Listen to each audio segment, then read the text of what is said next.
Assalamualaikum warahmatullahi wabarakatuh. Alhamdulillahi rabbil alamin. Wabihi nasta'inu ala umurid dunya waddin.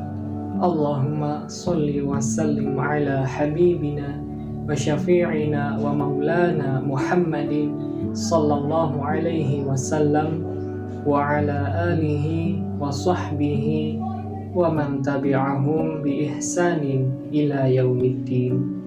Hai kawan-kawan UMP seperjuanganku yang mudah-mudahan sedang dalam kondisi yang penuh sukacita dan berbahagia.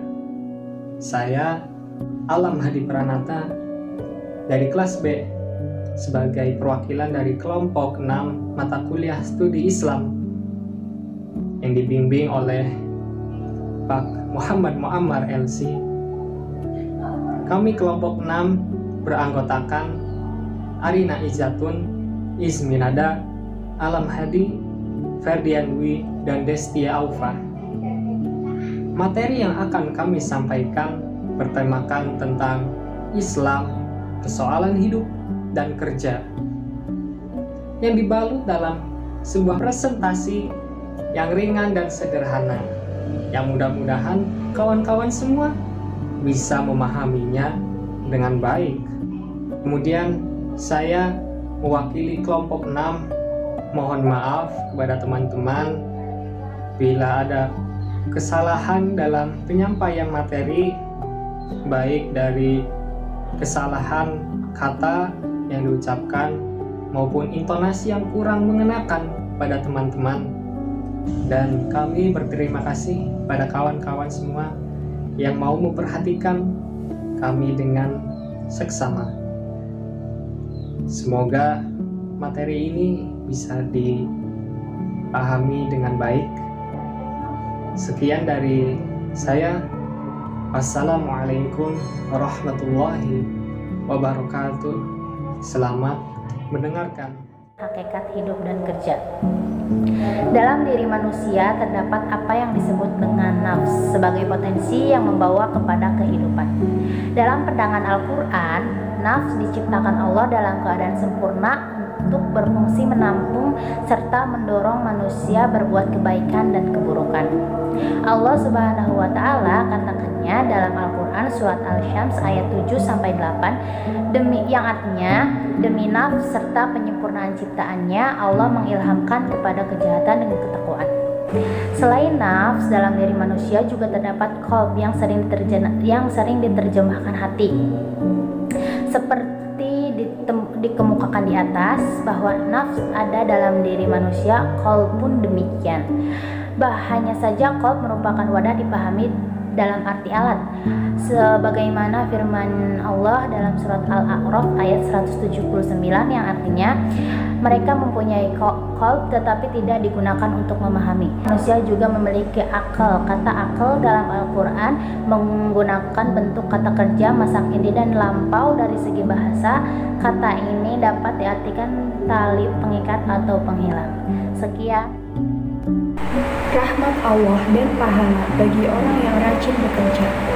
Yang pertama, mendapat hasil sesuai yang diusahakan, dan bahwasanya seorang manusia tidak memperoleh selain apa yang telah diusahakannya, dan bahwasanya usahanya itu kelak akan diperlihatkan kepadanya. Kemudian akan diberi balasan kepadanya dengan balasan yang paling sempurna. Quran Surat An-Najm ayat 39-41. Yang kedua, pahala bersusah payah mendapat rezeki halal.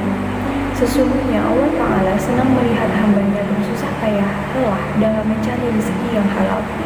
Hadis riwayat Ad-Dailami. Yang ketiga, mendapat perlindungan Allah. Quran Surat Al-Ankabut ayat 69. Dan orang-orang yang berjihad untuk mencari keridhaan kami, benar-benar akan kami tunjukkan kepada mereka jalan-jalan kami. Dan sesungguhnya Allah benar-benar beserta orang-orang yang berbuat baik. Yang keempat, pahala berusaha sungguh-sungguh. Quran Surah Jumu'ah ayat 10. Apabila telah ditunaikan sholat, maka bertebaranlah kamu di muka bumi, dan carilah karunia Allah dan ingatlah Allah banyak-banyak supaya kamu beruntung. bekerja. 1. Ikhlas karena Allah Subhanahu wa Ta'ala. Rasulullah Shallallahu Alaihi Wasallam bersabda, Allah tidak menerima amal kecuali amal yang dikerjakan dengan ikhlas karena Allah semata dan dimaksudkan mencari keridhoannya. Firman-Nya Quran Surat At-Taubah ayat 105 yang berarti, dan katakanlah, bekerjalah kamu, maka Allah akan melihat pekerjaanmu, begitu juga Rasul-Nya dan orang-orang mukmin.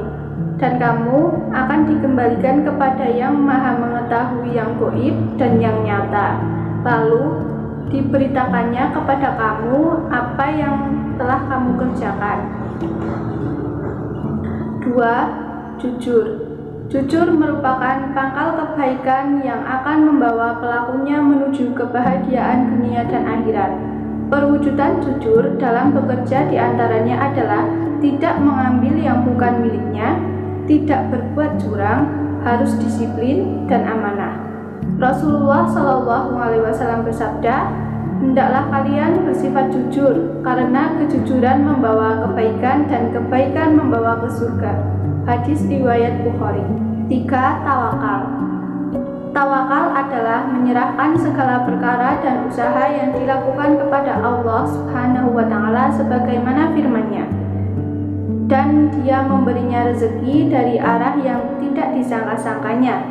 Dan barang siapa bertawakal kepada Allah, niscaya Allah akan mencukupkan keperluannya. Sesungguhnya Allah melaksanakan urusannya. Sungguh Allah telah mengadakan ketentuan bagi setiap sesuatu. 4. Sabar. Sabar adalah kunci keberhasilan. Tidak mengikuti hawa nafsu yang akan merusak pekerjaan dan tidak tergesa-gesa adalah perbuatan yang setan. Berdoa sebelum bekerja, karena berdoa merupakan akhlak bekerja agar pekerjaan mendapat bimbingan Allah. Hindari perbuatan amarah yang bersifat menghancurkan. Ucapkanlah basmalah ketika akan memulai pekerjaan dan ucapkanlah alhamdulillah saat pekerjaan sudah selesai. Profesionalisme kerja. Profesi diartikan sebagai pekerjaan dan isme sebagai pandangan hidup. Maka profesional dapat diartikan sebagai pandangan untuk selalu berpikir, berpandirian, bersikap, dan bekerja sungguh-sungguh, kerja keras, bekerja sepenuh waktu, disiplin, jujur, loyalitas tinggi, dan penuh. Akhlak Islam yang diajarkan oleh Nabiullah Muhammad SAW memiliki sifat-sifat yang dapat dijadikan landasan bagi pengembangan profesionalisme. Ini dapat dilihat pada pengertian sifat-sifat akhlak Nabi sebagai berikut. Yang pertama, sifat kejujuran atau sidik. Yang kedua, sifat tanggung jawab atau amanah. Yang ketiga, sifat komunikatif atau tabligh. Salah satu ciri profesional adalah sikap komunikatif dan transparan. Dengan sifat komunikatif, seorang penanggung jawab suatu pekerjaan akan dapat menjalin kerjasama dengan orang lain lebih lancar. Yang keempat, sifat cerdas atau fatona. Dengan kecerdasannya, seseorang profesional akan dapat melihat peluang dan menangkap peluang dengan cepat dan tepat.